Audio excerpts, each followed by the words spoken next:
जो ये आप हैं बिल्कुल इस स्पंज की तरह साफ सुथरे और आपके आसपास कुछ ऐसे दोस्त हैं अच्छे और वहीं कुछ बुरे दोस्त हैं।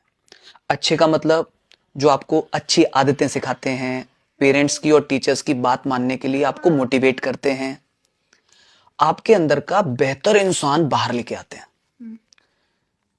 जब आप उन लोगों के साथ रहते हो ना तो बस वही आपके अंदर आता है और वैसे ही आप बनते हो। लेकिन जब आप ऐसे लोगों के साथ रहते हो जो आपको गलत आदतें सिखाते हैं, बड़ों की, पेरेंट्स की, टीचर्स की बात न मानने के लिए मोटिवेट करते हैं और आपके अंदर का एक गंदा इंसान बाहर लेके आते हैं, और आप जब ऐसे लोगों के साथ रहते हो ना तो आप देखो आप कैसे होने लगते हो। क्योंकि पता है बेटा, जब भी आप कहीं भी रहोगे ना, हमेशा दोस्तों से कुछ ना कुछ सीख रहे होते हैं अपन। कैसे? उनके बोलने का तरीका, उनके बिहेव करने का तरीका, उनके सोचने का तरीका। अब आप जब ऐसे लोगों के साथ रहोगे भले ही थोड़ी देर के लिए और फिर आप इनके पास जाओगे आप, तो आपको पता है आप ना उनको भी गंदा करना शुरू कर देंगे आप। अच्छा एक बात बताओ बानी, आप स्पंज साफ रहेगा या गंदा, ये कौन डिसाइड करेगा, स्पंज या पानी? पानी। ऐसे ही आप लोगों की आदतें कौन डिसाइड करता है? आपके फ्रेंड सर्कल, जो आपके सराउंडिंग है। वंश, हम कई बार ऐसा सोचते हैं कि पापा इन लोगों के साथ तो हम थोड़ी देर के लिए तो रह रहे हैं, क्या फर्क पड़ेगा? बेटा आप कितनी भी थोड़ी देर के लिए रहोगे ना, उनकी निशानी आपके ऊपर जरूर आएगी और फिर आप जब यहां से खुद को देखोगे ना आप, तो आप बिल्कुल वैसा ही रिफ्लेक्ट करना शुरू करोगे जैसा कि आपने सीखा है। और कमाल की बात यह है कि फिर आप इनके साथ जाओगे तो आप इस ग्रुप को भी गंदा करने का काम शुरू करोगे। और बेटू, ये अच्छे दोस्त ना पूरी तरह से अपनी आदतें अगर इधर शिफ्ट करना भी चाहे ना तो भी इन पर कोई प्रभाव नहीं पड़ता। समझ रहे हैं आप ये बात? इसलिए दोस्तों का सिलेक्शन ही डिसाइड करता है कि हमारी लाइफ कैसे रहेगी। मानते हो आप ये बात? इसी बात पर हाई फाइव। बच्चों, ये आप हो और आपके सपने आपका ऊपर यहां वेट कर रहे हैं, तब जबकि आप अभी नीचे बैठे हो। अब आपका सपना क्या हो सकता है?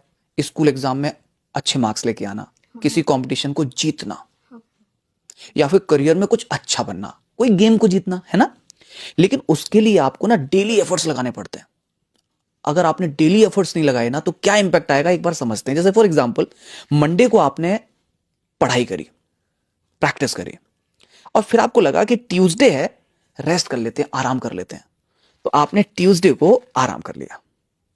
अब आप मंडे पर थे, ट्यूसडे तो चला गया। अब आप मुझे बताओ, वेडनेसडे तक पहुंचने में आपको मेहनत ज्यादा लगेगी ना? थोड़ा मुश्किल लग रहा है ना पहुंचना यहां पर। फिर आपको लगा कि नहीं नहीं, एक काम करते हैं, वेडनेसडे को भी रेस्ट कर लेते हैं। तो जैसे ही आपने वेडनेसडे को भी रेस्ट कर लिया, ये लीजिए रेस्ट हो गया। अब आप मुझे बताइए, आप जब यहां हो, अब ऊपर पहुंचना आपके लिए मुश्किल हो गया या नहीं हुआ मुश्किल? तो सोचो, अगर आपने और भी पढ़ाई नहीं करी, आपने और भी प्रैक्टिस नहीं करी, एक और दिन वेस्ट कर लिया, अब आप मुझे बताओ यहां से यहां तक पहुंचना ऑलमोस्ट इम्पॉसिबल है या नहीं है? इसका मतलब क्या हुआ? इसका मतलब यह हुआ कि अगर हम कोई भी चीज डेली प्रैक्टिस करते हैं तो हम अपने सपनों को पूरा कर सकते हैं, लेकिन जब हम बीच बीच में आलस करते हैं तो वहां तक पहुंचना मुश्किल है। Got it? तो क्या सीखा आपने? कि हमें डेली प्रैक्टिस करनी है। यस, कि हमें डेली प्रैक्टिस करनी है, डेली पढ़ाई करनी है। पक्का? इसी बात पर हाई फाइव। ये ना आप हो और इसके ऊपर जो कवर है ना, ये आपके पेरेंट्स, मम्मी और पापा। जैसे जैसे आप लोग बड़े होते जाते हो ना, कई बार वैसे वैसे आप लोग ना पेरेंट्स से दूर होने की कोशिश करते हो। जैसे आपको लगेगा कि मेरे मम्मी पापा ना डांटते हैं, आपको लगेगा कि मेरे मम्मी पापा ना बोल देते हैं, मेरे मम्मी पापा बाकियों के मम्मी पापा जैसे नहीं है, घूमने की छूट नहीं देते हैं, नहीं बोलने की बहुत ज्यादा आदत है, टीवी नहीं देखने देते हैं, जब देखो तब हर चीज पर नए नए रूल्स बना देते हैं। मुझे ऐसा लगता है ये हमारी जनरेशन को समझते ही नहीं है, हमें समझ ही नहीं पाएंगे। अरे आउटडेटेड जो है पापा मम्मी, ऐसे करके करते मम्मी पापा को हम साइड कर देते हैं जो हमारा प्रोटेक्शन थे, ठीक है ना। तो बच्चों अब देखो, ये तो आप तब थे जब आपके पास पेरेंट्स का प्रोटेक्शन था, और ये जब प्रोटेक्शन हमने हटा दिया, अब देखते हैं क्या इंपैक्ट होता है। ओके, जाने दें। ओ ये देखो, पेरेंट्स के प्रोटेक्शन के साथ आप ऊपर तैर रहे हो, और जब पेरेंट्स का प्रोटेक्शन आपने खुद से हटा दिया, उनसे दूर हो गए, तो देखो आपका क्या हुआ। समझे पेरेंट्स की इंपॉर्टेंस? बानी समझे मम्मा पापा की इंपॉर्टेंस? इसी बात पे हाई फाइव।